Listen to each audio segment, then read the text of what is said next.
બોલો શ્રી કૃષ્ણ કનૈયા લાલ કી જય. દ્વારિકાધીશ કી જય. સચ્ચિદાનંદ રૂપાય વિશ્વદપત્યાદિ હેતવે તાપત્રય વિનાશાય શ્રી કૃષ્ણાય વયમ નમઃ. એજી પ્રથમ નમો ગુરુદેવને લડી લડી લાગુ પાય. માત પિતાને વંદન કરું રાખો શરણની માય. મંગલ દિવસ આજનો એજી મંગલ સૌનો થાય. દાસ જયસના માનજો વંદન લાગ ગરોડ દાસ જયસના માનજો વંદન લાગ ગરો.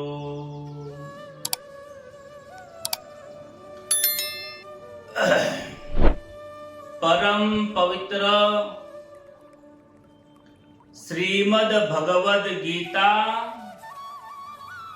એક એવી સરિતા છે કે જે સરિતા આપણા સૌના મનને પાવન કરવા વાળી છે. શ્રીમદ ભગવદ ગીતા પતિતને પણ પાવન કરવા વાળી આ ભગવદ ગીતા છે.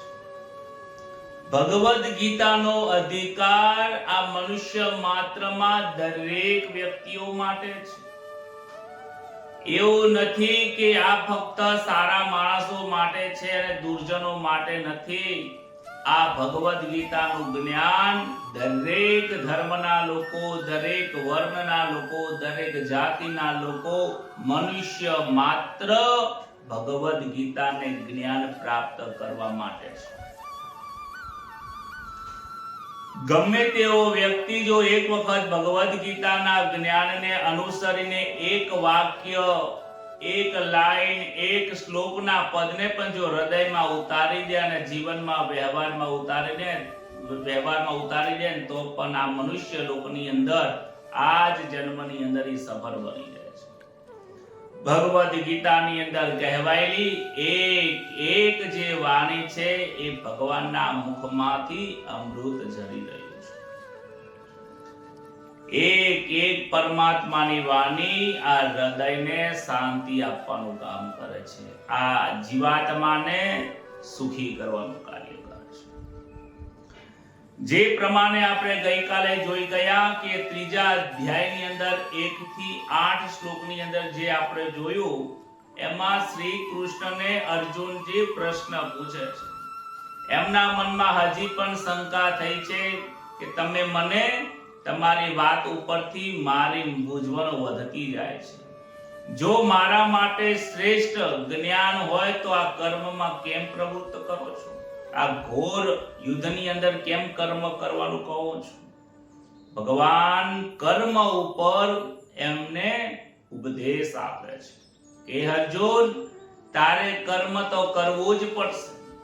અને તું એમ કહીશ કે હું કર્મ નહીં કરું તો પણ ચાલવાનું નથી. આ સંસારમાં જે વ્યક્તિ આવે છે એને કર્મ કર્યા વગર રહી શકતો નથી. હે અર્જુન, મારે પણ કર્મ કરવું પડે છે. આગળના શ્લોકની અંદર આવશે હું પરમાત્મા હોવા છતાં પણ, ભગવાન હોવા છતાં પણ મારે પણ આ કર્મ કરવું પડે છે. આ સંસાર, આ પ્રકૃતિ કોઈને પણ કર્મ વગર છોડી શકતી નથી. માટે હે અર્જુન, જો તારે કર્મ કરવાનું જ છે તો પાછળ ફળની આશા રાખીશ નહીં.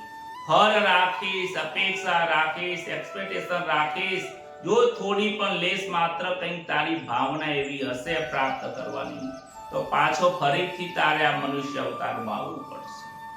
જો તું ચાહતો હોય કે મારું જીવન સુખમય થાય અને મારું પરમાત્માની પ્રાપ્તિ થાય તો કોઈ પણ કર્મની પાછળ આસક્તિ વગરનું કર્મ.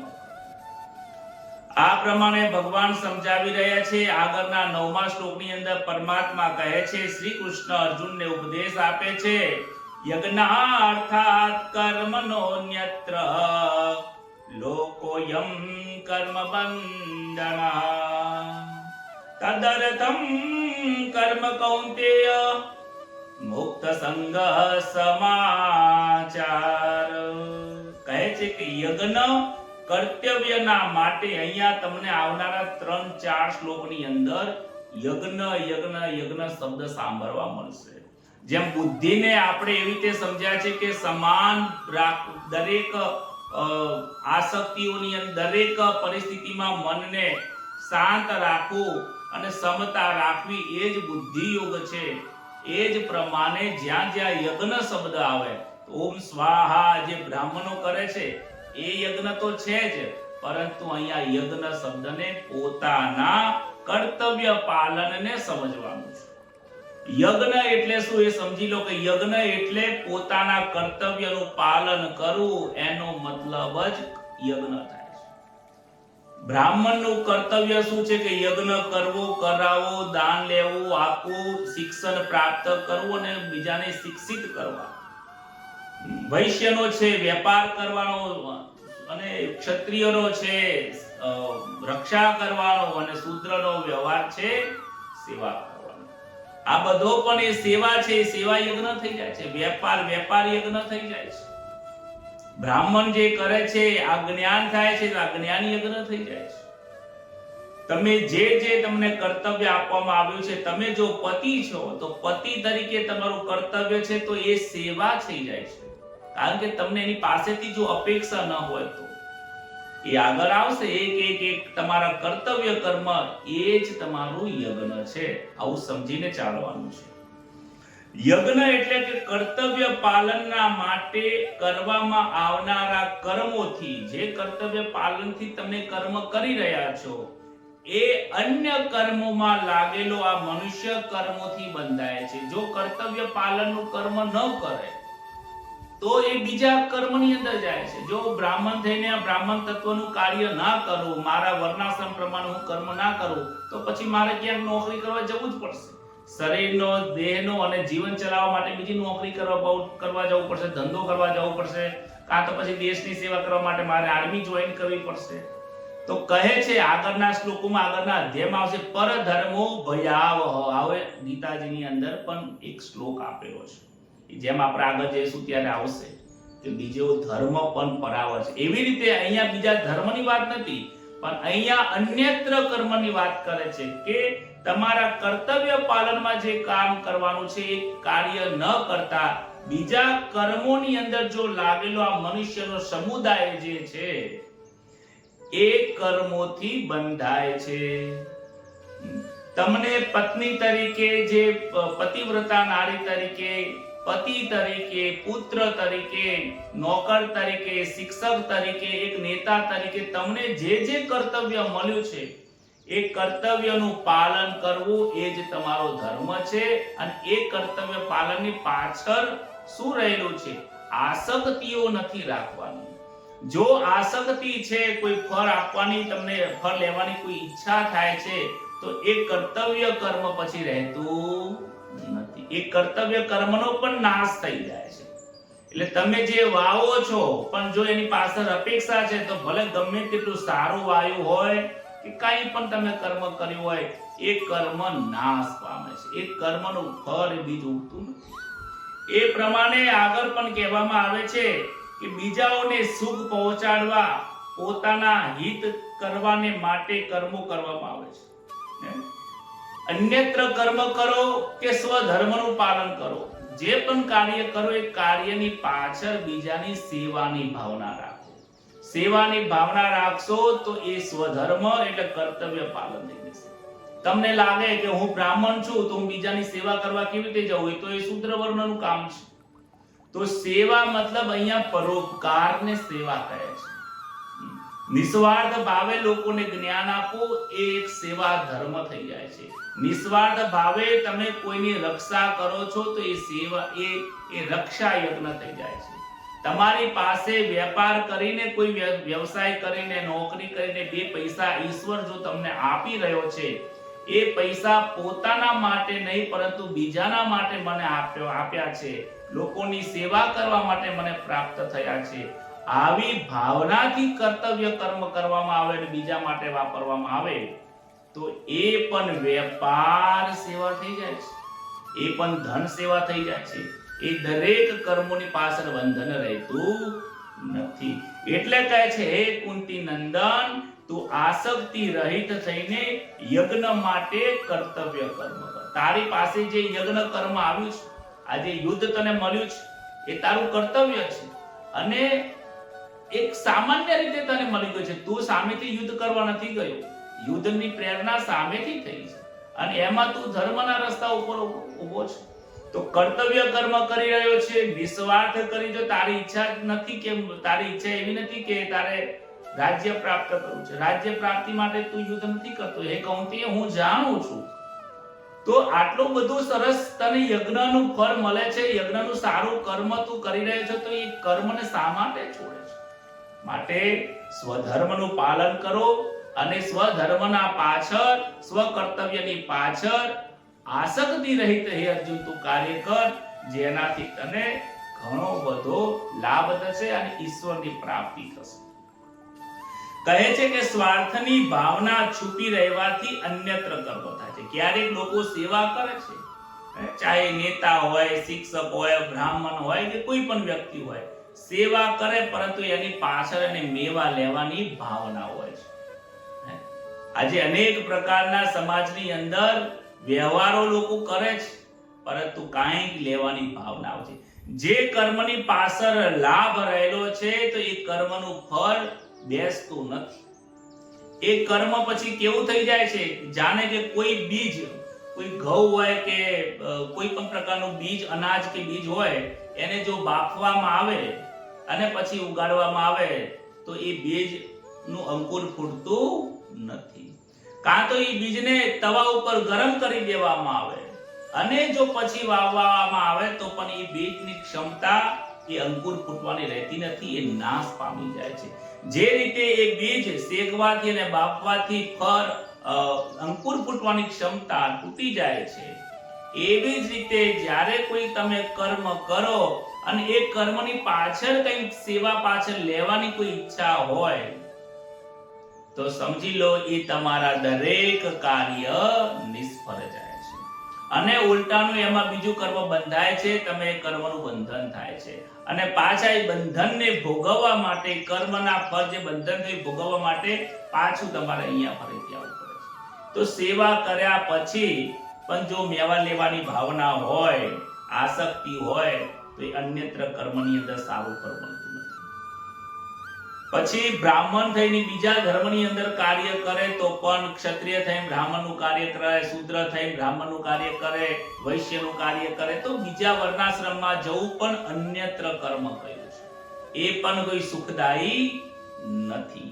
બધાથી ઉત્તમ સાધક તો તે છે કે જે પોતાની મુક્તિ માટે પણ કદી કર્મ કરતો નથી. બોલો કેટલા ઊંચી વાત ગીતાજીમાં કરી છે કે જ્યારે કોઈ સાધક, તમે આ ભગવદ ગીતાનું જ્ઞાન સાંભળ્યું, પ્રાપ્ત થયા પછી એ પણ આશા નથી રાખવાની કે ભગવાન મારે કોઈ આની પાછળ ફળ જોતું નથી, બસ તારી કૃપા પ્રાપ્ત થાય. આ પ્રાપ્ત કરવાની તમારી ઈચ્છા કૃપા પ્રાપ્ત થવાની થઈ, તમારી ઈચ્છા છે મોક્ષ પ્રાપ્તિ થવાની થઈ, તો આ પણ એક સૂક્ષ્મ સારી વાસના છે, ખરાબ નથી. પણ એવું પણ ઉત્તમ લોકો તો એવી આશા પણ નથી રાખતા. ભક્તિ કરતા છૂટે મારા પ્રાણ, પ્રભુજી એવું માંગુ. ભક્તિ કરતા કરતા મારા પ્રાણ છૂટે અને હું ત્યાં મોક્ષની પણ આશા નથી રાખતો. બસ મને વારંવાર ઉત્તમ જે ભક્તો તો શું કહે છે, અમારે મોક્ષ જોતો જ નથી, તમારી ભક્તિ કરવામાં જ અમને એટલો આનંદ મળે છે, ફરીથી તમે મનુષ્ય અવતાર આવજો. મોક્ષ થયા પછી તો કોઈ તમારી ભક્તિ કરશે? આ આનંદ જે મળે છે કોણ પ્રાપ્ત કરશે? આવા ઉત્તમ લોકો તો શું માંગે છે? કાંઈ નથી માંગતા, એક જ વસ્તુ, બસ સેવા સેવા સેવા, પરોપકાર, પોતાનું સ્વધર્મનું પાલન કરવું. એટલા માટે આ જે શ્લોક છે, આ શ્લોકની અંદરથી કહે છે કે કર્તવ્ય કર્મ એ મુક્ત કરવા વાળું કર્મ હોય છે. સહ યજ્ઞઃ પ્રજા સૃષ્ટવા પુરોવાચ પ્રજાપતિ અનેન પ્રસવિષ્યદ્ય મેષભોસ્તિષ્ઠ કામધો દેવાન ભાવયતાનેન તે દેવા ભાવયન્તુ પરસ્પરમ ભાવયંતઃ શ્રેય પરમવાપ્સ્યથ. ભગવાન અહીંયા એક ઉદાહરણ આપે છે. શું ઉદાહરણ આપે છે? કે દેવતાઓ પણ પોતાના સ્વધર્મનું પાલન કરે છે. શું કહે છે સમજીએ. 10મો અને 11મા નંબરના શ્લોકની અંદર પ્રજાપતિ બ્રહ્માની વાત કરે છે.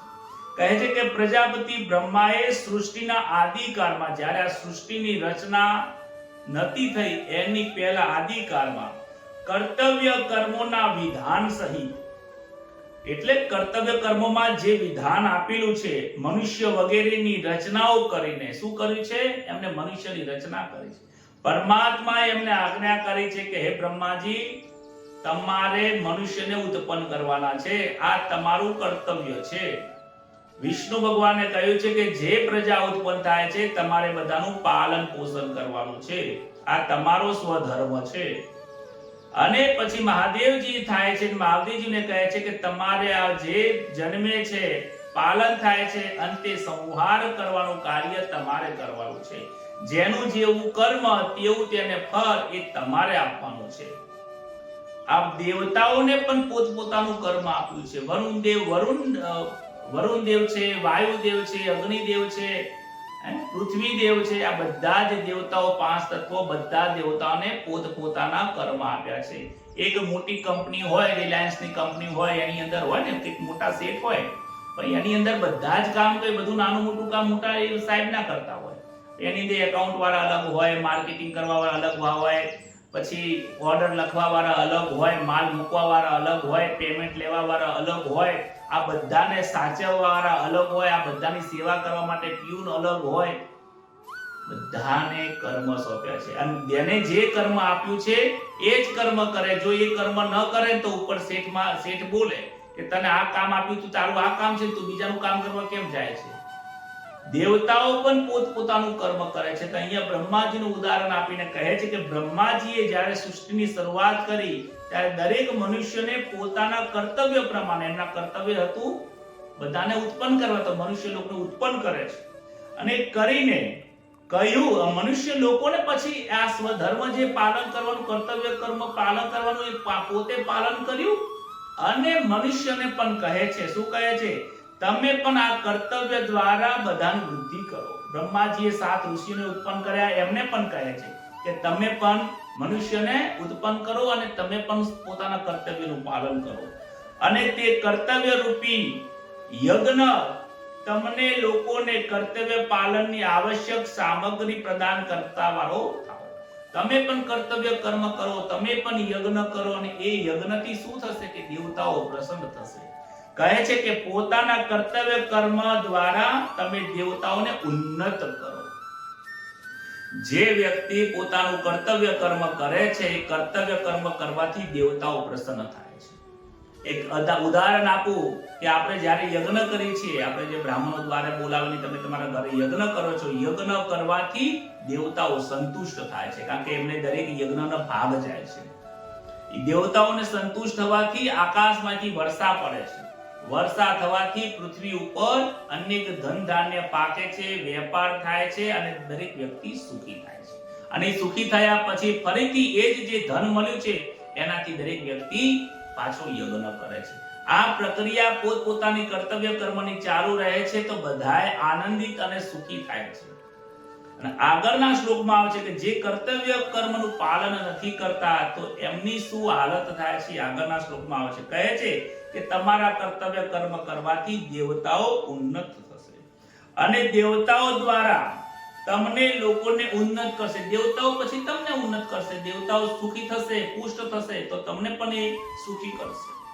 આ રીતે એકબીજાને ઉન્નત કરતા રહો અને તમે પરમ કલ્યાણને પ્રાપ્ત કરો. આ જીવાત્માનો સ્વધર્મ, પોતાનું કર્તવ્ય કર્મ શું છે કે ઈશ્વરની પ્રાપ્તિ કરવાની છે. પ્રાપ્તિ કરવા માટે શું કરવાનું છે? તો ભગવાને ગીતાજીમાં 3 વસ્તુ બતાવી છે: જ્ઞાન યોગ, કર્મ યોગ, ભક્તિ યોગ. અત્યારે આપણે કર્મયોગમાં ચાલો છે, તો કર્મયોગ કેવો કરવાનો છે? તો હે અર્જુન, હે જીવાત્મા, આપણને કહે છે કે હે જયેશ, તું એવું કર્મ કર કે જે કર્મની પાછળ આસક્તિ ન હોય, એની પાછળ કોઈ મેવા લેવાનો ભાવ ના હોય, પરોપકાર રહેલો હોય, જનહિતાર્થે રહેલો હોય, એવું કર્મ કર. તો આવું કર્મ કરવાથી શું ફાયદો? શું કામ આવું કર્મ કરવાનું? કે જેમાંથી મને ફાયદો ના થાય, બીજાના માટે ફાયદો થાય. તો કે આવું કર્તવ્ય કર્મ કરવાથી તને કર્મનું બંધન થશે નહીં. કર્મનું બંધન થશે નહીં તો શું થશે? ફરીથી તારે આવી રીતે મનુષ્ય જન્મમાં આવવું નહીં પડે અને તું પરમ લોકને પ્રાપ્ત થઈશ. આજે દરેક વ્યક્તિ પરમાત્માની પ્રાપ્તિ કરવા માટે કોઈ ઉપવાસ કરે, જપ, તપ, તીરથ, અનેક પ્રકારના કાર્ય કરે છે, પરંતુ એની પાછળ રહેલો સ્વાર્થ હોય છે. બ્રહ્માજી શ્રી કૃષ્ણ અર્જુનને સમજાવે છે કે હે અર્જુન, બ્રહ્માજી પણ પોતાના સ્વધર્મનું પાલન કરે છે, દેવતાઓ પોતાના સ્વધર્મનું પાલન કરે છે. અરે દેવતાઓને છોડો, એક જડ વ્યક્તિ હોય, જડ આ સૃષ્ટિમાં જે રહેલી જડ વસ્તુઓ પણ પોતાના કર્તવ્યનું પાલન કરે છે. કેવી રીતે કરે છે? કે નદીઓ પોતાનું પાણી પોતે પીતી નથી, અગરબત્તી પણ પોતે જરી જાય છે, સુગંધ પોતે લેતી નથી, બીજાને સુગંધ આપે છે. દીવો છે, દીવો પણ પોતે બળી જાય છે, બીજાને પ્રકાશ આપવાનું જ કાર્ય કરે છે. આ વૃક્ષો પોતાના ફળો ખાતા નથી, એ ફળ પણ બીજાના માટે આવે છે. અરે એ છાંયડો પણ બીજા માટે આપે છે. આ જડ પદાર્થો પણ જો પોતાનું કર્તવ્ય કર્મ કરતા હોય તો હે અર્જુન, તું તારા કર્તવ્ય કર્મથી કેમ છૂટે છે? આપણે પણ વિચારવાનું, આપણે આપણું કર્તવ્ય કર્મ કેમ છોડવું જોઈએ? અને એ લોકો પણ કોઈ ફળની આશા નથી રાખતા, તો આપણે શું કામ આશા રાખવી જોઈએ? એવું આ જે 11મા નંબરનો શ્લોક છે એની અંદર અર્જુનને સમજાવવાનો પ્રયત્ન કરે છે. કર્તવ્ય કર્મ કર, એની પાછળ અપેક્ષા રાખીશ નહીં. અને આવા યજ્ઞ જો તું કરતો રહીશ, પરોપકાર કરતો રહીશ, તો તું પરમને પ્રાપ્ત થઈશ. ઇષ્ટાન ભોગાન હિ વો દેવા દાસ્યન્તે યજ્ઞ ભાવિતા. ખૂબ સરસ શ્લોક છે.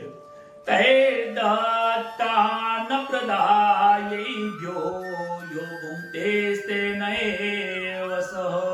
મરેલી વસ્તુઓ સ્વાર્થનો ઉપયોગ કરવો એ છોડી દો. મેં કહ્યું હતું કે આગળના શ્લોકમાં કહે છે કે જે કર્તવ્ય કર્મનું પાલન નહીં કરે, અન્યત્ર કર્મ કરવા જશે, કાં તો પછી એ કર્મની પાસે કંઈક આસક્તિ રાખશે, તો કેવું કરશે?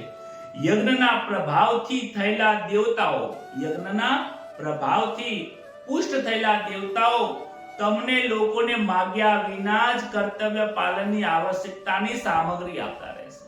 આપણે કોઈની સેવા કરીએ, કોઈ કાર્ય કરીએ, આપણને જે ધર્મ મળે ધર્મનું કાર્ય કરીએ, તો એની પાછળ દેવતાઓ તમને એનું ફળ આપતા જ રહેતા હોય છે. કેમ ફળ આપે છે? કારણ કે તમે આવા કર્મ કરતા રહો. તમે પૈસા કેમ કમાવો છો? ઘર ચલાવવા માટે વાપરો છો, કુટુંબ પરિવારના ભરણ પોષણ માટે વાપરો છો. પણ એ જુઓ, તમે બધા જ પૈસા પોતાના માટે વાપરો છો? નથી વાપરતા, પણ પોતાના પરિવાર માટે જ વાપરો છો. પરંતુ એમાં એ સીમિત છે કે જે વ્યક્તિ પોતાના જ પરિવાર માટે વાપરે છે, બીજાના પરિવાર માટે નથી વાપરતો. આટલો થોડો ભાવ જો બદલી નાખે થોડો, કે પોતાના માટે જ તો છે જ, પરંતુ બીજાના માટે પણ હું વાપરું, તો પછી એ સેવા કાર્ય થઈ જાય. ભલે પછી 50,000 કમાય, લાખ કમાય, 2 લાખ કમાય, અનેક મોટા ધંધાઓ કરે, પણ એની પાછળ બીજાઓના સેવાનો જો ઉદ્દેશ્ય રહેલો હોય તો એ સેવા થઈ જાય છે. પણ ઉદ્દેશ્ય ઘણા રૂપિયા કમાઈ, ઘણી બધી સંગ્રહખોરી કરો, ઘણા બધા રૂપિયા સોના ભેગા કરો, તો આ સમાજની વ્યવસ્થાઓ બધી તૂટી જાય છે. અત્યારે જો રાંધણ ગેસની જરૂરિયાત થોડો ઓછો થઈ ગયો, બધા 2-2 3-3 બાટલાઓ લઈ લઈને ઘરમાં મૂકવા માંડ્યા છે, કે જાણે કે જિંદગીમાં ક્યારે ગેસ મળવાનો જ નથી. લોકો આવું કરે એટલે શું થઈ જાય? ગેસ હોવા છતાં પણ સમાજમાં બેલેન્સિંગ તૂટી જાય છે, વ્યવસ્થા તૂટી જાય છે, અને એ લોકો પાછા નરકમાં જાય છે. કેમ? કે પ્રકૃતિના વ્યવસ્થાને બદલવાનું કાર્ય કરે છે. સંગ્રહખોરી બહુ મોટું નુકસાનદાયક છે.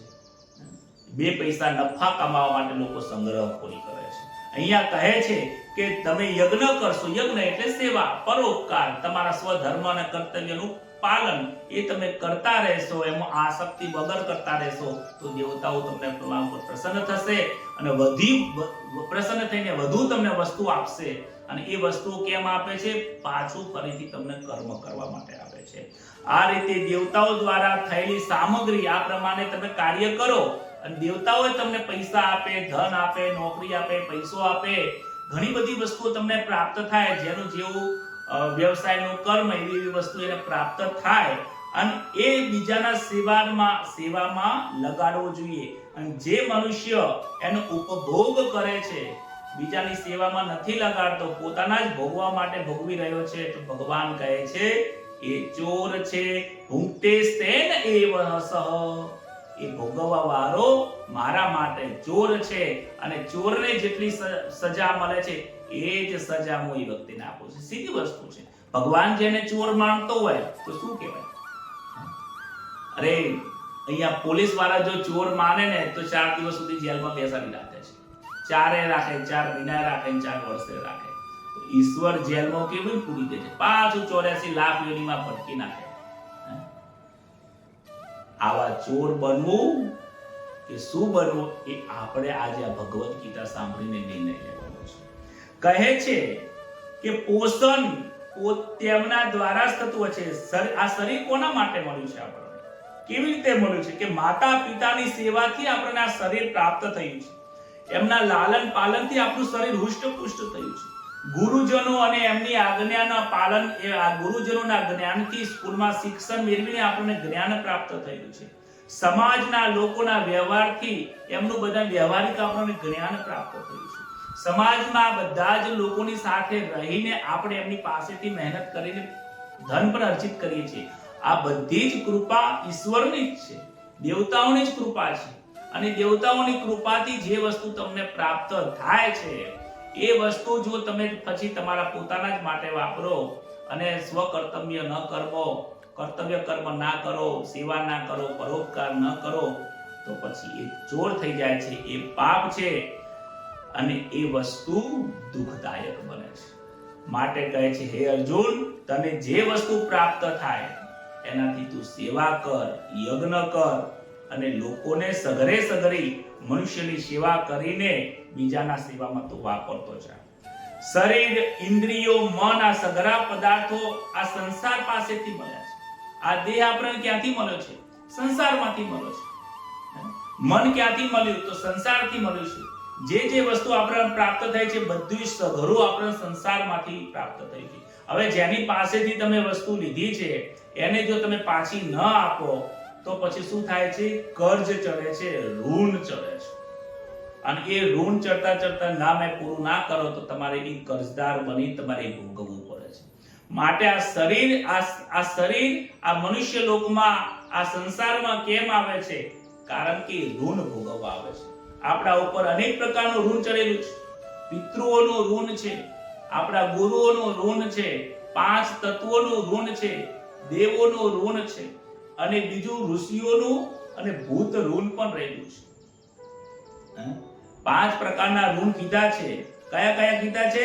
એક તો કીધું છે કે પંચ મહાયજ્ઞ કરવો જોઈએ, ઋષિ યજ્ઞ કરવો જોઈએ. આપણે બધા ઋષિના સંતાનો છે તો ઋષિનું રોજે રોજ યજ્ઞ કરો, કાં તો પછી તર્પણ કરવું જોઈએ. દેવ યજ્ઞ કરવો જોઈએ. આપણા ઘરે બ્રાહ્મણોને બોલાવીને અવારનવાર, આમ તો દરરોજ યજ્ઞ કરવાનું કહે છે. દરરોજ સમય ના મળે, મહિને ના મળે તો 12 મહિનામાં એક વખત તો યજ્ઞ આપણા ઘરમાં થવો જોઈએ. અને જો 2 પૈસાની સગવડ ના હોય તો પરિવારની સાથે મળીને નાના મોટો યજ્ઞ કરો, સ્નેહ મિલન કરીને યજ્ઞ કરો. પરંતુ એ દેવ યજ્ઞ કરવાથી દેવો સંતુષ્ટ થાય છે. પછી ભૂત યજ્ઞ. ભૂત એટલે પૃથ્વી ઉપર જેટલા પણ જીવ જંતુઓ રહે છે, ગાયને ઘાસ નાખો, પક્ષીઓને ચરના. પક્ષીઓનો કોના ઉપર આશ્રિત છે? તમારા ઉપર તો આશ્રિત છે. ગાય કોના ઉપર આશ્રિત છે? આપણા ઉપર તો આશ્રિત છે. એટલા માટે જે પ્રાણીઓ છે એ પ્રાણીઓ પ્રત્યે પણ દયા ભાવ રાખીને એને પણ તમે અન્ન આપો, પક્ષીઓને ચણ નાખો, કૂતરાને ખવડાવો. આ બધું તમે સેવા કર્મ પરોપકાર કરતા રહો. ત્યારબાદ આવે છે પિતૃ યજ્ઞ. આપણને જે સંપત્તિ પ્રાપ્ત થઈ છે એ પિતૃઓ દ્વારા પ્રાપ્ત થઈ છે. કારણ કે એમને મહેનત આપણા માટે કરીને ગયા છે કે મારો બાળક એ સુખી થાય, મારા બાળકો સુખી થાય. એ લઈને ગયા નથી, માટે એમનું ઋણ આપણા ઉપર છે. તો પિતૃઓની સેવા આપણે કરવી આપણી ફરજ છે. આપણા કોઈ પિતૃઓ હયાત નથી, એ પિતૃઓ કહેવાય. એમની જ્યારે જ્યારે તિથિ આવે એમનું તર્પણ કરવું જોઈએ. તર્પણ કરવાથી તૃપ્ત થાય છે. આજે લોકો તર્પણ કરવાનું ભૂલી ગયા છે.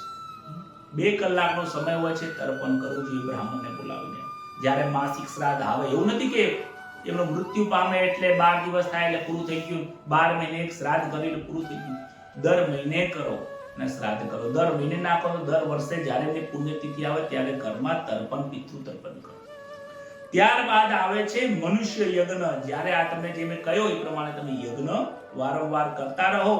આ પ્રમાણે કર્તવ્ય કર્મ કરો અને એની પાછળ તમને કંઈક મેવા મળે, લાભ મળે, આવી કોઈ અપેક્ષા ન રાખતા આ મનુષ્ય કર્તવ્ય કર્મના બંધનમાંથી પણ મુક્ત થઈ જાય છે. આવો આ 12મા નંબરના શ્લોકમાંથી આપણને વસ્તુઓ પ્રાપ્ત થાય છે. યજ્ઞ શિષ્ટાસિન સંતો મુચ્યન્તે સર્વકેલ વિષય પુંજતે તે સ્વગમ બાપા એ પંચંત્યાત્મકારના.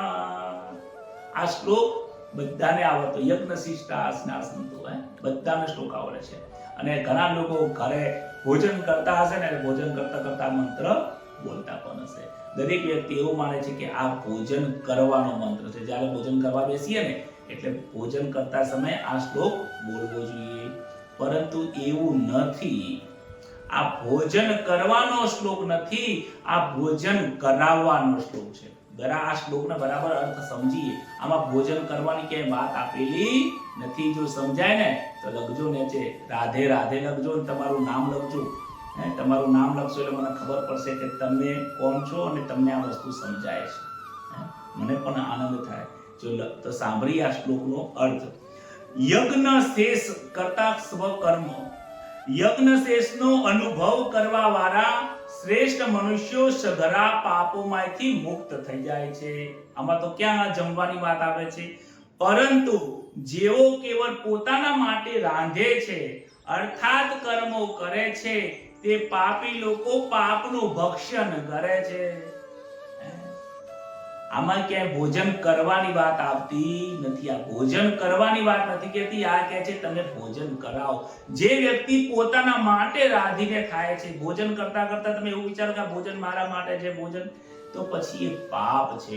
તમને કર્તવ્ય કર્મ કરવાથી જે પણ કાંઈ દ્રવ્ય મળે, પૈસા મળે, આર્થિક જે વસ્તુ તમને મળે છે એ વસ્તુ તમે બીજાના માટે વાપરો. જેમ પોતાનું અન્ન જેમ મેં તમને કહ્યું ને કે પક્ષીઓ, વૃક્ષો પોતાના માટે ફળ નથી ખાતા, એ બીજાના માટે હોય છે. નદીઓનું પાણી પોતાના માટે નહીં, બીજાના માટે હોય છે. એવી રીતે આની અંદર એ વસ્તુ આપણને સમજાવે છે કે જે યજ્ઞ શેષનો અનુભવ કરવા વાળા શ્રેષ્ઠ પુરુષો છે, જે લોકો આવો યજ્ઞ કરે છે, નિસ્વાર્થ ભાવે, નિષ્કામ ભાવે જે આ સેવા યજ્ઞ કરે છે, સ્વ કર્તવ્યનું જે પાલન કરે છે, વર્ણાશ્રમ પ્રમાણે જે કર્તવ્યનું પાલન કરે છે, એ બધા જ પાપોમાંથી મુક્ત થઈ જાય છે. એમને કોઈ કર્મ ભોગવવાની જરૂર પડતી નથી. પરંતુ જે પોતાના માટે રાંધે છે, જે પોતાના માટે નોકરી કરે, પોતાના માટે ધંધો કરે, પોતાના માટે જ સ્વાર્થ માટે જે કરે છે, તો એ કર્મ બંધનયુક્ત છે અને એ જાણે કે પાપનું જ ભક્ષણ કરે છે. ઘરે કોઈ માણસ ભોજન કરવા માટે કોઈ વ્યક્તિ આવે અને કોઈ બીમાર વ્યક્તિ, કોઈ 2 પૈસા ગરીબ વ્યક્તિ હોય ઘરે જો માંગવા આવે તો ઘણા લોકો ના પાડે, જાઓ જાઓ જે ખાવાનો સમય નથી થયો, 12 વાગ્યા પછી આવજો. બિચારો 12 વાગ્યા પછી આવે તો કહે છે કે પતી ગયો, હવે કશું છે નહીં ઘરની અંદર. ઘરમાં આટલું બધું ભરેલું છે છતાં પણ વ્યક્તિ ના પાડે છે. રસ્તામાં ગાડી લઈને જતા કોઈ ખાલી રસ્તામાં રૂપિયો માંગે તો આપણને મનમાં એવી ભાવના થાય કે જોન આટલી આ ઉંમર એની માંગવાની ઉંમર છે ને, જેટલો સશક્ત છે છતાંય પૈસા માંગી રહ્યો છે એની કોઈ ને કોઈ મજબૂરી હશે. એ હાથ માંગવા નથી આવ્યો, એ તમને જ્ઞાન આપવા આવ્યો છે. કહે છે કે મેં પૂર્વ જન્મની અંદર ક્યારે આમ નતું કર્યું, માટે મારે હાથ આજે લાંબો કરવો પડ્યો. તું પણ કંઈક આજે દેતો જા, માટે આવતીકાલે તારે પણ હાથ કોઈની જોડે લાંબો કરવો પડે નહીં. બોલો રાધે રાધે. એ આપણને જ્ઞાન આપવા માટે આવ્યો છે. ઈશ્વર તમને એના થકી જ્ઞાન આપવા આવે છે કે 4 રસ્તા ઉપર કોઈ વ્યક્તિ ગરીબ દેખાય ને તો એની સેવા કરી દેજે. કપડા વગરનું કોઈ વ્યક્તિ દેખાય, મેલા કપડા વાળું દેખાય ને તો એને કપડા પહેરાઈ દેજે. કોઈ ભૂખ્યું દેખાતું હોય તો એને આપજે. બાજુમાં કોઈ વ્યક્તિ રહેતા હોય, ઘરડા બુડા રહેતા હોય, દવાના પૈસા ન હોય તો એને દવા ભરી દેજે. દવાખાનામાં જાઓ ત્યાં ગરીબો ઘણા બધા હોય, ત્યાં દેખાય ને તો એને દવાનું બિલ 1,500-1000 રૂપિયા ભરી દેજે. નહીતર શું થશે? આ પાપનું ભક્ષણ કરવાથી, સંગ્રહખોરી કરવાથી હે જીવ તું પાછો બંધનમાં જઈશ. તું એક કર્મ નથી કરતો, એક કર્મની પાછળ 1000 કર્મો ભોગવવા આ મનુષ્યમાં તું આવે છે. મનુષ્ય યોનિમાં ભોગવવા માટે તો 100 કર્મો લઈને આવ્યો છે. આ શરીર 100 કર્મો લઈને આવ્યો છે. 1 2 મિનિટ 100 કર્મ લઈને આવે, પરંતુ અહીંયાથી 1 લાખ નવા કર્મો કરી જાય. હવે એમાંથી 1 લાખમાંથી 100 ભોગવવા પાછો આવે અને પાછા બીજા 2 લાખ કર્મો કરી લે જાય. અને આવા તો કેટલાય ઢગલાના ઢગલા પડ્યા છે. સંચિત પ્રારબ્ધ અને ક્રિયામન કર્મ કેટલાય આપણા ઢગલા પડ્યા છે, જેની તો કોઈ વાત જ નથી. એટલા માટે ભગવાન કહે છે કે હે અર્જુન, તું તારા પોતાના માટે રાંધીશ નહીં મતલબ તારા પોતાના માટે તું કાર્ય ના કરીશ. સજ્જન પુરુષો હોય છે, મહાપુરુષો હોય છે, એમના માટે દરેક કાર્ય જનહિતાર્થે હોય છે.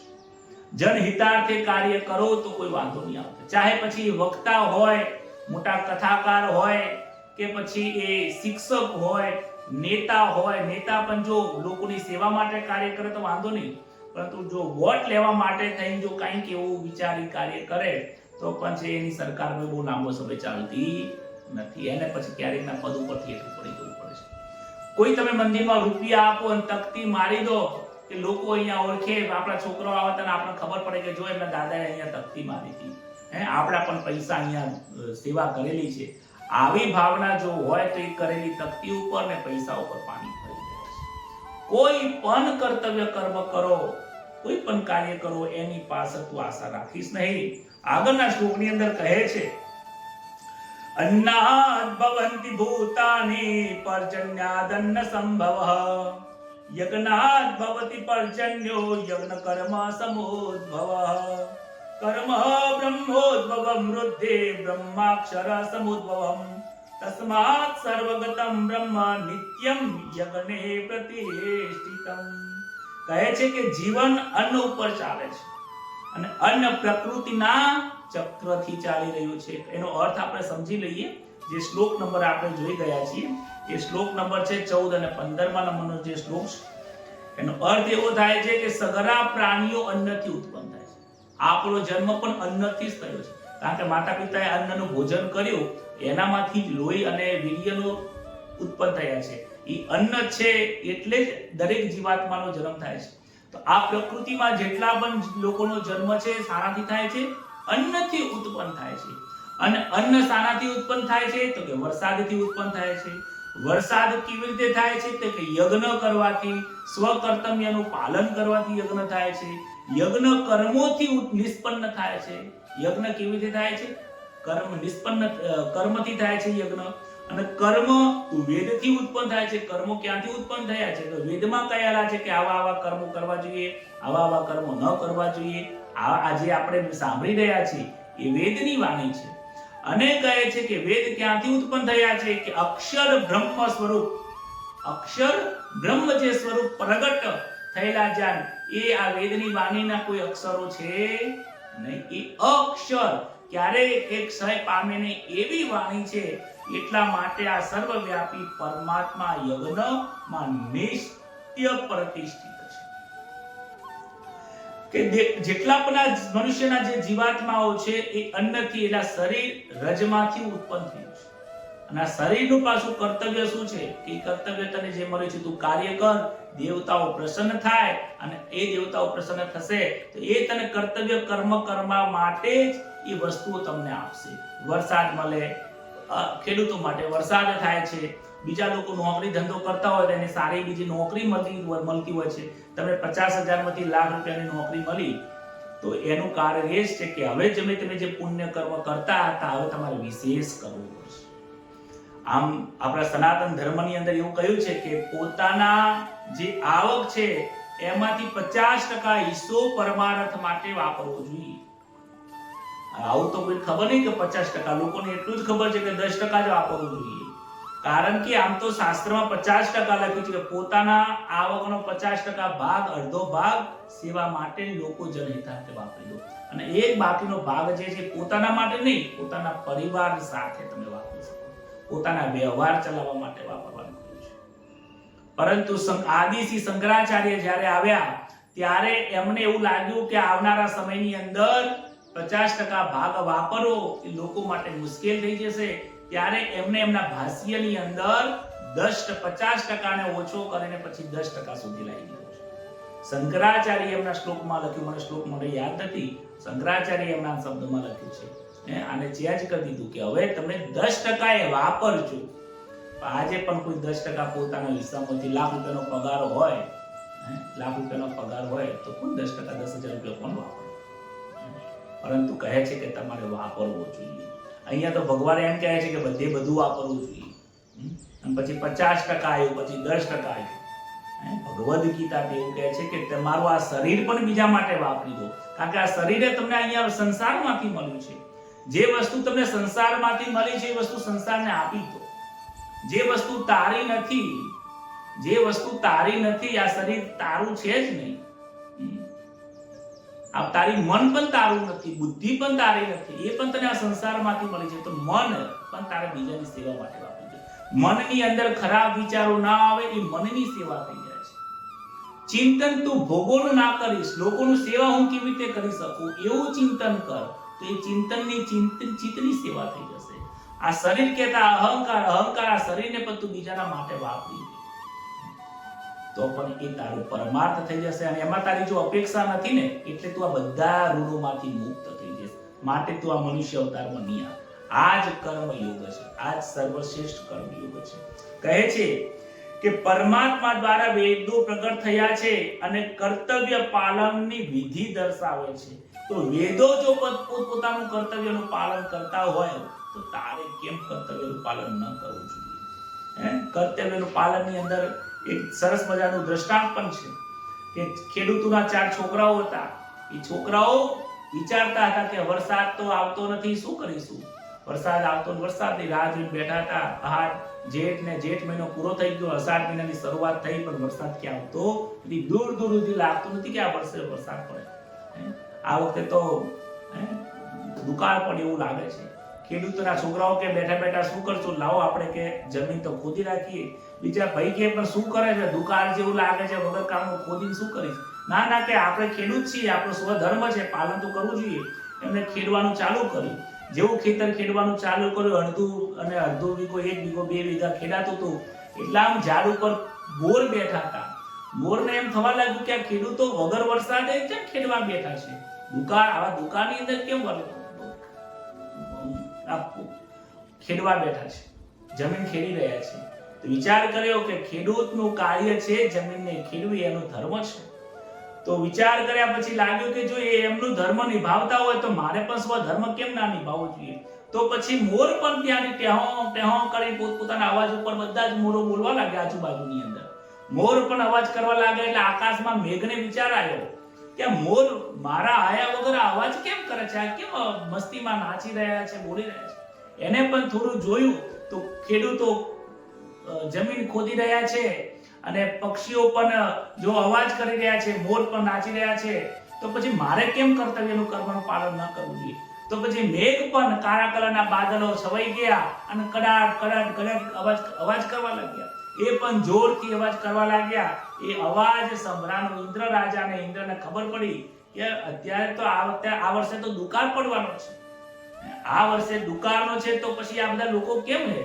પછી ત્યાં નીચે જોયું તો ખેડૂત જમીન ખોદી રહ્યા છે, એનું સ્વધર્મનું પાલન કરે છે કે વરસાદને આવે તો કાંઈ નહીં, આપણે તો કાર્ય કરીએ, એના મનમાં કોઈ આશા નથી. તો પછી મોર પણ વિચાર કરે છે કે એ પણ બીજાનું કર્તવ્ય કર્મ જોઈને શીખી રહ્યો છે. મેઘ પણ મોરનું જોઈને કર્તવ્ય કર્મ શીખી રહ્યો છે. તો પછી મારે અહીંયા નવરા બેસીને શું કામ છે? મારે પણ કર્તવ્ય કર્મ કરવું જોઈએ. અને પછી એ વરુણ રાજા અને વરુણ દેવને આજ્ઞા કરે છે કે વરસાદ વરસાવો અને બધા જ લોકો સુખી થાઓ. પછી વરસાદ આવ્યો છે, દુકાળ જતો રહ્યો, દુકાળ આવવાનો હતો, દુકાળને પણ ખેડૂતોએ દૂર કરી નાખ્યો. કેમ? ખેડૂતો, પક્ષીઓ અને મેઘોના આ બધાના કર્તવ્ય કર્મથી દુકાળ પણ નાસી ગયો છે. આનાથી સાબિત થાય છે કર્તવ્ય કર્મ કરવાથી ક્યારે પણ દુઃખની પ્રાપ્તિ થતી નથી, ઈશ્વરની પ્રાપ્તિ થાય છે. આ વસ્તુ આમાંથી જાણવા મળે છે. આગળના શ્લોકની અંદર કહે છે, એવં પ્રવર્તિતં ચક્રમ નાનુવર્તયતિ હયઃ અધ્યાયોરિન્દ્રિયારામો મોઘમ પાર્થ સજીવતિ. એ પાર્થ, જે મનુષ્ય લોકમાં આ રીતે પરંપરાથી સૃષ્ટિ ચક્રના અનુસાર નથી ચાલતો, આ જે વસ્તી જે પરંપરા જે ચાલી આવી રહી છે એ આદિ અનાદિથી ચાલી આવી રહી છે. દરેક વ્યક્તિ પોતપોતાના કર્તવ્ય કર્મનું પાલન કરતા આવ્યા છે. દેવતાઓ કરે છે, મનુષ્ય કરવું જોઈએ, પ્રાણીઓ કરે છે, ઝાડ કરે છે, દરેક આખી સૃષ્ટિ પોતપોતાનું કર્તવ્ય કર્મનું પાલન કરે છે.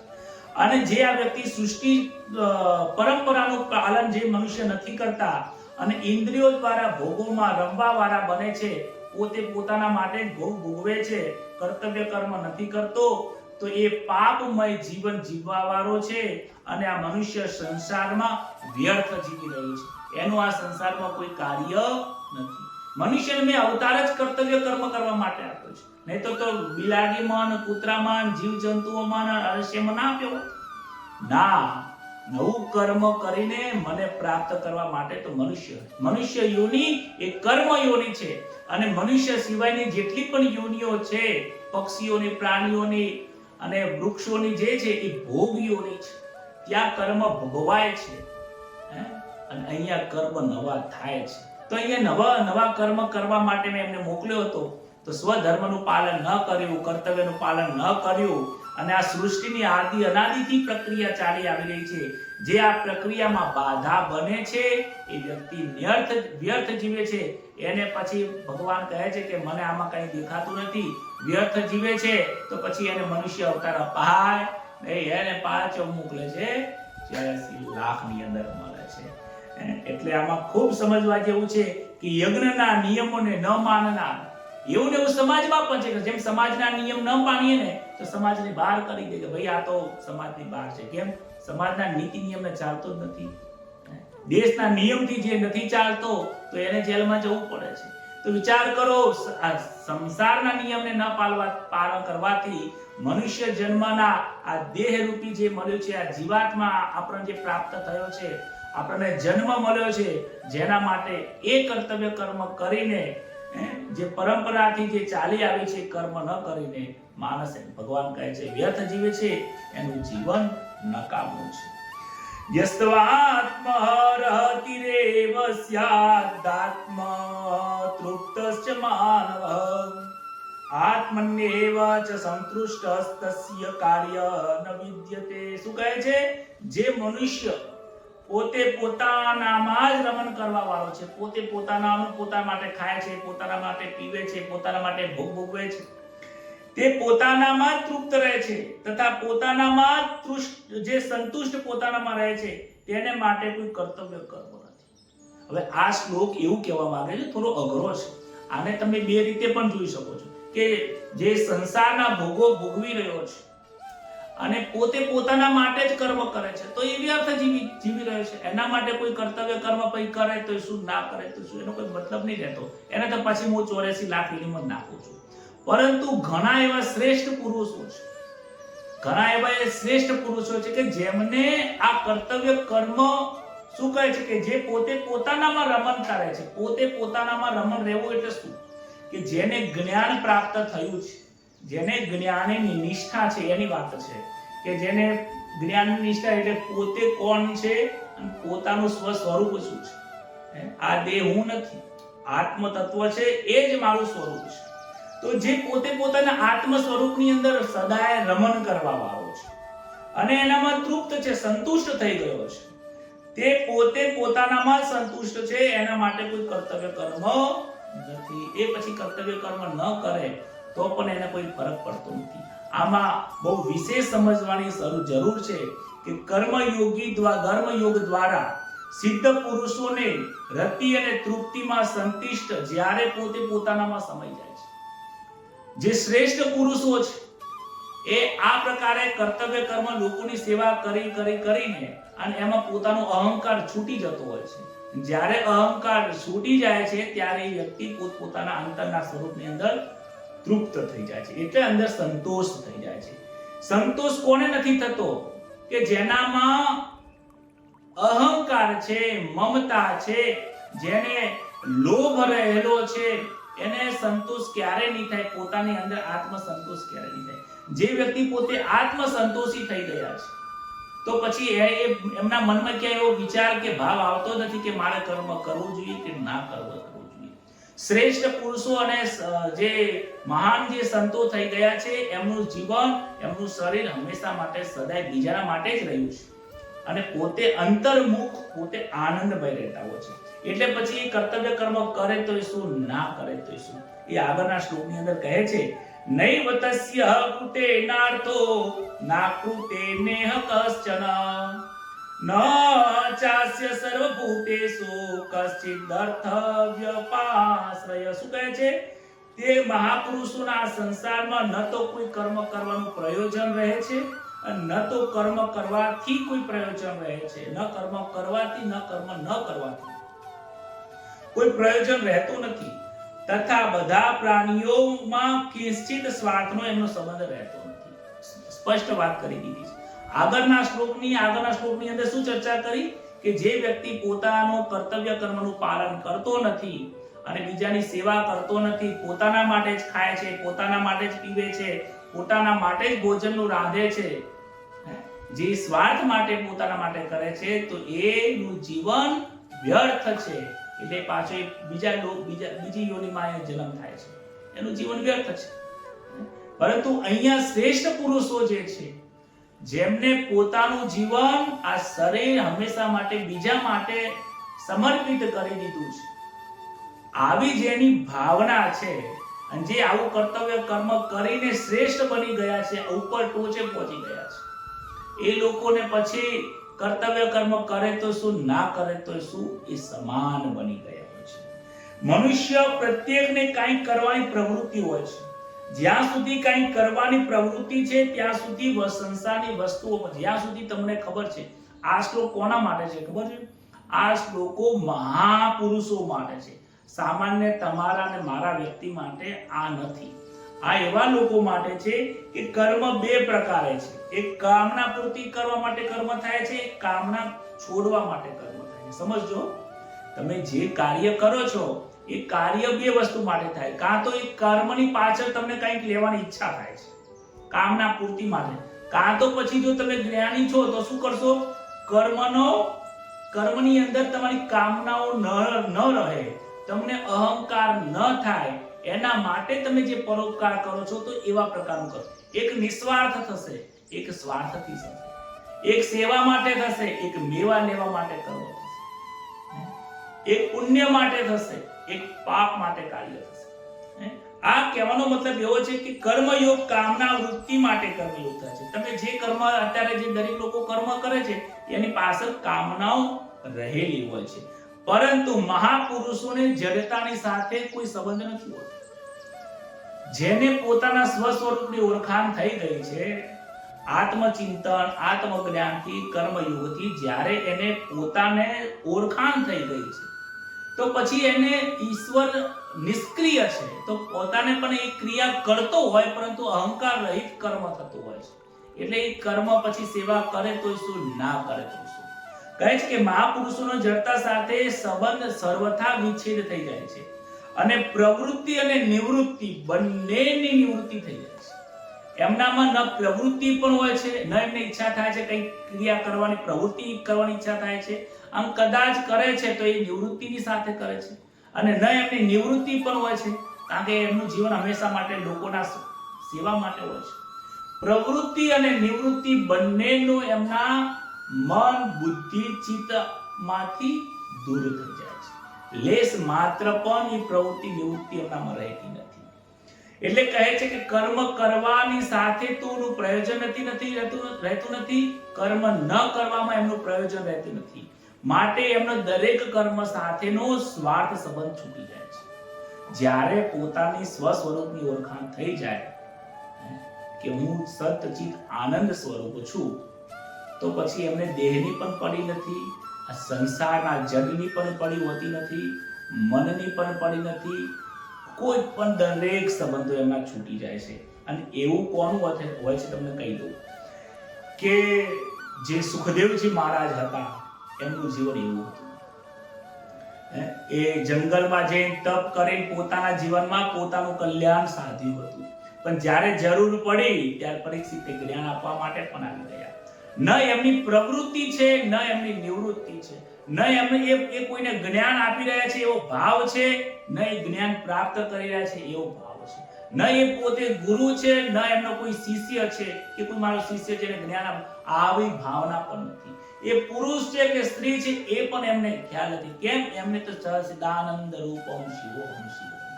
જ્યાં આ ટોચ લેવલે પહોંચી ગયા છે એ લોકોના માટે આ શ્લોક છે.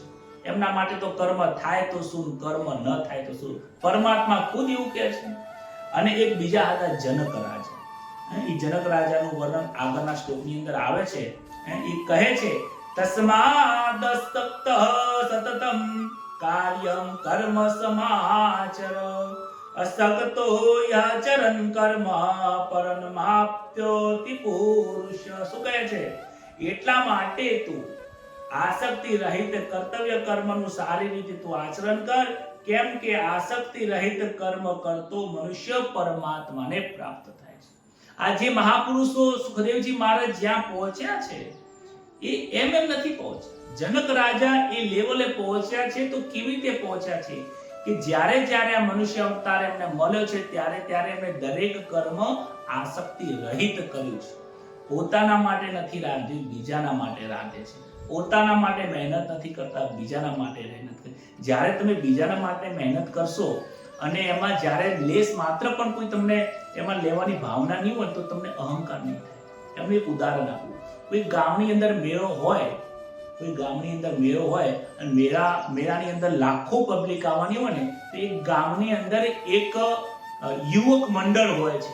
અને એ યુવક મંડળ વાળા એ દરેક લોકોની સેવા કરતા હોય છે. કેટલાક લોકો પાર્કિંગમાં ઊભા હોય, કોઈક રોડ ઉપર ઊભા હોય, કોઈક લોકો ઘરડા લોકો એને વ્હીલચેરથી લઈને મંદિર સુધી મૂકવા જતા હોય, કોઈ પાણીની સેવા કરતા હોય, કોઈ છાસની સેવા કરતા હોય, કોઈક લોકો પછી આ બધાનું મેનેજમેન્ટ કરવામાં સેવા કરતા હોય, કોઈ મંદિરની અંદર સેવા કરતા ઊભા હોય, કોઈક લોકો નીચે કચરો જે ખાઈ પડે છે કચરો વીણીને સાફ કરીને કરવાની સેવા કરતા. આખો યુવક મંડળ સેવા કરતો હોય. એ સેવા કાર્ય પતી જાય, આખો મેળો પતી જાય અને દરેક લોકો પોતપોતાના ઘરે જતા રહે. મેળો પત્યા પછી આ સેવકો જ્યારે પોતાના ઘરે આવે યુવકો અને પછી થાક્યા પાક્યા સૂઈ જાય ત્યારે એ સમય એમને વિચાર નથી આવતો કે હું કોની સેવા કરી, કયા ધર્મની કરી, કયા વ્યક્તિની કરી, પોતાના હતા કે પારકા હતા, બ્રાહ્મણ હતો કે શૂદ્ર હતો, આવો કોઈ વિચાર આવતો નથી. પૈસા વાળા હતા કે ગરીબ, કોઈ દેશ માત્ર નહીં. એને એક સેવાની અને એને સેવા કરી છે એની આનંદની પણ પ્રાપ્તિ નથી થતી. બસ સેવા કરી સૂઈ જાય છે. જેમ કર્મ કરીને છોડી દે છે એ પ્રકારનું કર્મ જો જગતમાં દરેક પ્રકારનું કરવામાં આવે તો એ જનક રાજા બની જાય છે. મેળામાં લોકો જતા હોય, અંબાજી ચાલતા ચાલતા જાય, લોકો ત્યાં સેવા કરતા હોય છે. જો સેવા કરવામાં એમને મેવાની ભાવના ન હોય તો પછી જનક રાજા જેવો બની જતા હોય છે. અને એમની હોતી પણ નથી કંઈક લેવાની કે કઈ હું સેવા કરું, પગ દબાવતી એમને કંઈક પૈસા આપે એવી ભાવના હોતી નથી. કદાચ એમની પાસેથી મને કંઈક ધંધો મળે એવી ભાવના નથી હોતી. સદગુરુ મહારાજની પણ એવી ભાવના હોતી નથી કે હું આ શિષ્યને કંઈક જ્ઞાન આપું તો એનાથી મને કંઈક પૈસાની પ્રાપ્તિ થાય, એ મારી સેવા કરવા માટે આવે, આવી પણ ભાવના નથી. આ જે ભાવના છે ને એ ઈશ્વરની ભાવના છે. અને જ્યારે ઈશ્વરની જેવી ભાવના છે એવી ભાવના આપણી થઈ જાય, એવું કર્તવ્ય કર્મ આપણું થઈ જાય તો પછી ઈશ્વરને અને આ જીવાત્માને કોઈ દૂરી હોતી નથી. એટલે પેલો શ્લોક એવા લોકો માટે છે. એટલે અહીંયા કહે છે કે હે અર્જુન, તું એ પદને પ્રાપ્ત કરવા માટે તું આસક્તિ રહિત કાર્ય કર, એટલે તું પરમાત્માની પ્રાપ્તિ થાય. પરમાત્માની પ્રાપ્તિ આસક્તિ સાથે કાર્ય કરવાથી થતું નથી એવું આ અંદર કહેવામાં આવે છે. અને કહે છે કર્મણ્યેવ હિ સંસિદ્ધિ મા સ્થિતા જનકાદય. આયના શ્લોકની અંદર લોક સંગ્રહમેવાપી સંપસ્યન કર્તુમર્હસે.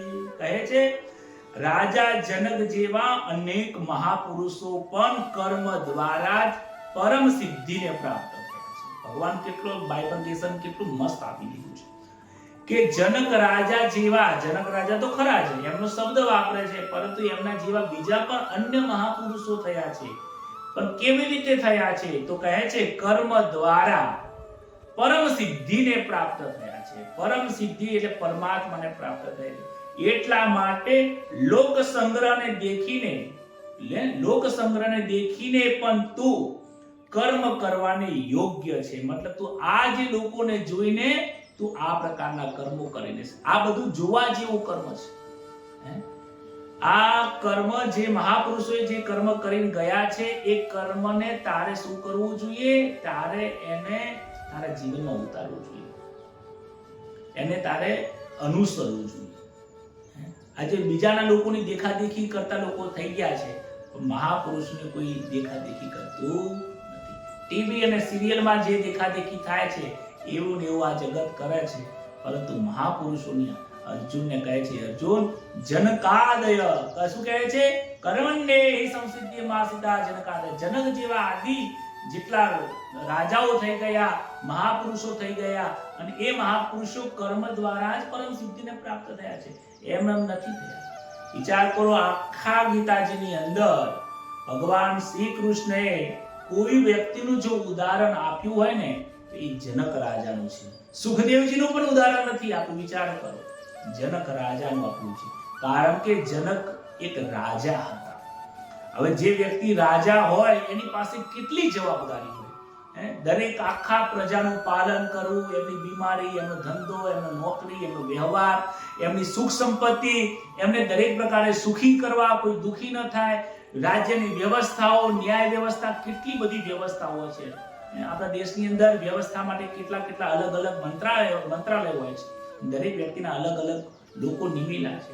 એક પીએમ માટે કેટલી મોટું કાર્ય હોય છે. તો જનક રાજા એક મહાન રાજા હતા. એ મોટા રાજાની અંદર એમનું જે કર્તવ્ય કર્મ હતું એ કર્તવ્ય કર્મ કરતા એમને કોઈ પણ કર્તવ્ય કર્મની પાછળ આસક્તિથી કાર્ય નથી, સેવા કરે છે. સમય આવ્યો, દુકાળ પડ્યો તો જ્યારે હર લઈને પોતે જાતે પણ જમીન ખેડવા માટે જાતે નીકળી ગયા છે.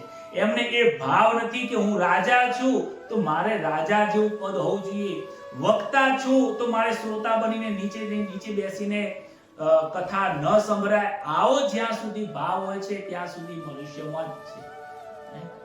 પરમ સિદ્ધિ લોકોને પ્રાપ્ત એ થાય છે કે એ વ્યક્તિને મોટું કર્મ શું, નાનું કર્મ શું એમને ખબર જ હોતી નથી. હું રાજા છું એમને જનક રાજાને ખબર જ નથી.